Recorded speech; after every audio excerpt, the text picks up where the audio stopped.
And third, we keep on talking about passenger. What I have not heard for the last 3 hours anything about cargo. Because lahat tayo, ikaw, Madam Chair, ako, every time at 10 o'clock in the morning, or is it 10? Or, yeah, 10 o'clock, nakakatakot dumaan dito sa papunta dito, ang lalaki ng mga truck. Now, this is part of our economic development. But maybe we should consider utilizing our present rail system. Put it in order.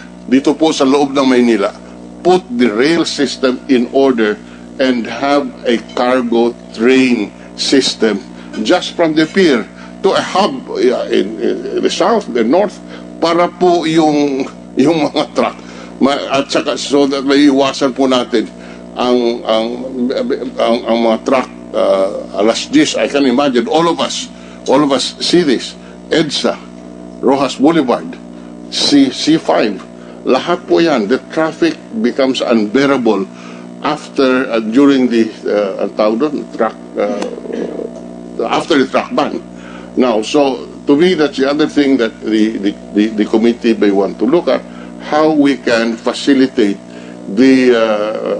how we can hasten and use our railway system in Manila, in Metro Manila, for purposes of cargo handling, because that's one asset which is not utilized. Thank you very much, Madam Chair. Thank you, Senator Julon. A brief reaction from Mr. Yuseco of the Philtrak regarding the cargo and the tracks.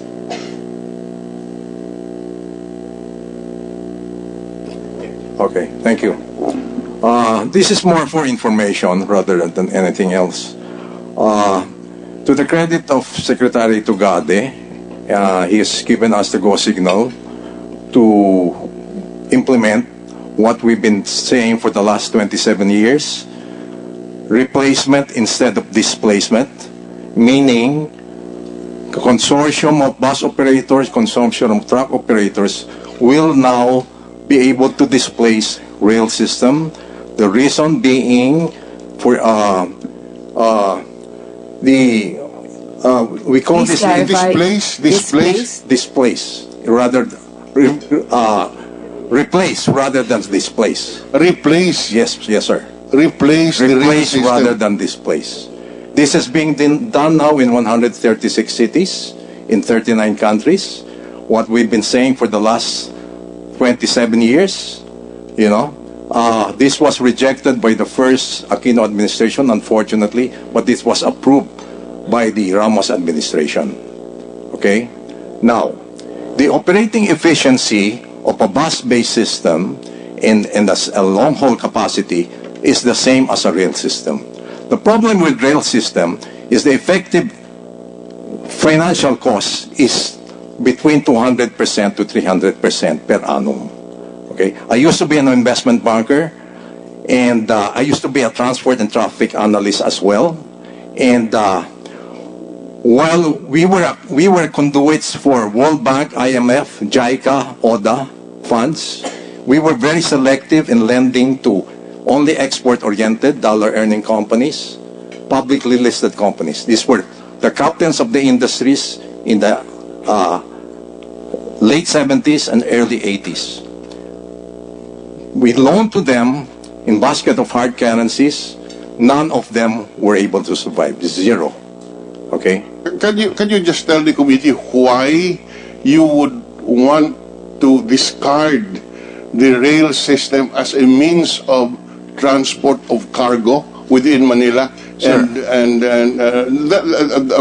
matter of the finances obviously is not for this committee to determine. Okay. Maybe the word displace is replace is too strong a word, but it has the operating efficiency without the subsidy and without the required the sovereign guarantee that other countries. We're not talking about that. Sovereign guarantee cost, hindi po yan natin pinag-uusapan. Opo. Ang pinag-uusapan, tinatanong lang namin dito, bakit gusto nyo pong i-replace yung rail? Kung assuming na walang subsidy, there is no, It's also the time element. the time element. For example, we have a consortium that's prepared to cement. PNR has a right-of-way of 30 meters. Only 8 meters is being used for the rails. So there's an excess of 22 meters. This is from La Union to Sorsogon. Okay? We are prepared to cement this from La Union to Sorsogon. That's 1,079 kilometers.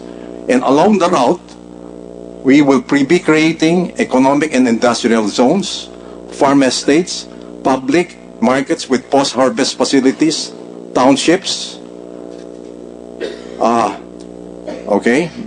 Sir, what you're trying to say is that you're going to cement the track. Yes. We have been in coordination with the PNR people and with the DOST people. Okay. If you know... before we get into the details of that, I think you can just submit it first. But what I would like to ask is, from what you know, are those tracks still clear, or are there people living already? There are informal settlers, but informal settlers can become our allies. We will conduct a survey with them and have them trained by TESDA. Mr. Villanueva is very much aware of this. Carpentry, masonry. Okay, sir, let's not go into details yet about the programs for that. But there are informal settlers but we can make them our allies. But 30 meters along the station, a lot of PNR people don't even know this, but I research on this, and they agree that the right-of-way of PNR is 30 meters. Sa stations, in fact, they're 60 meters. Okay?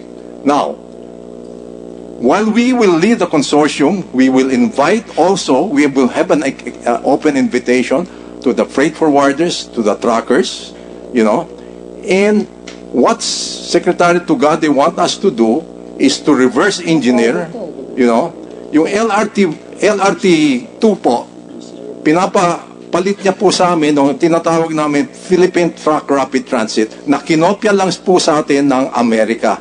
Tawag nila, maling English, Bus Rapid Transit. That's grammatically wrong. We pointed that out, and the Canadians corrected them. In Canada, they call it Rapid Bus Transit. Okay? Ask for a copy of your proposals, but I think this is something that you need to go in detail with the technical group. Yes, but we take note of what you're saying, that I think now I will give the floor to you, Quintanar. Madam Chairman, just for the record, I'd like to clarify that Mr. Yuseco did present to the Secretary, and his response was that the DOTR will study it. There is no green light at this point. Thank you. Now we will begin with our questions with Senator Pacquiao. Thank you. 10 minutes for the question and answer. So I request also the resource persons to please shorten your responses. And then if there's really a need for you to expound, then we will give a little bit of a consideration. Thank you, Madam Chair. Yung sa jeepney kanina, yung mga problema ninyo, yun nga,